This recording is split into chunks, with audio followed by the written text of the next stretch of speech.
Welcome back to Fabricating Awesome Stuff. In a previous episode, when I started the AEROVEE engine on my Sonex for the very first time, I noted that the tachometer wasn't working. A fellow Sonex builder, Brian Cotton, made mention in the comments that he had the same problem with his AEROVEE, and he recommended where I should look to find the issue. So in today's episode, I'm going to show you how I resolved the tachometer issue, and so let me know what you think in the comments. Also, remember to like and subscribe to my channel so you don't miss any of these updates. I hope you enjoyed today's episode, and thanks for watching. The first time I started the engine on my Sonex, the tachometer wasn't working. And the tachometer has an output that comes from the voltage regulator. So here's the voltage regulator. There are 3 tabs on the regulator. The center one is marked B+, and that's the wire that goes to the battery.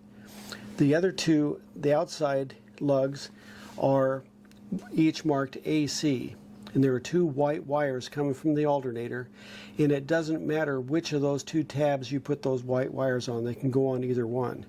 But it does matter which one we take the tach output from. As it turns out, these 2 tabs are hooked together internally, where this one on the right that we're looking at here is independent, and that's where it gets the tach output.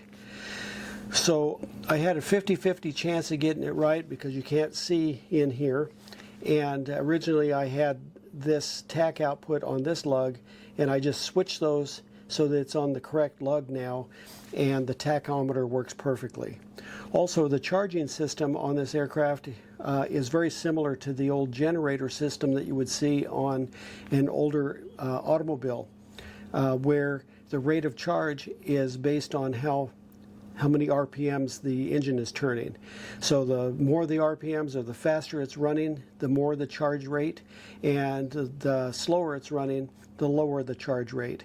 So at idle and taxi power, there won't be that much charge, but once we have takeoff power and or cruise power, it'll be charging fully at that point. So I verified that it is charging and that the tachometer works perfectly. So that problem is now resolved.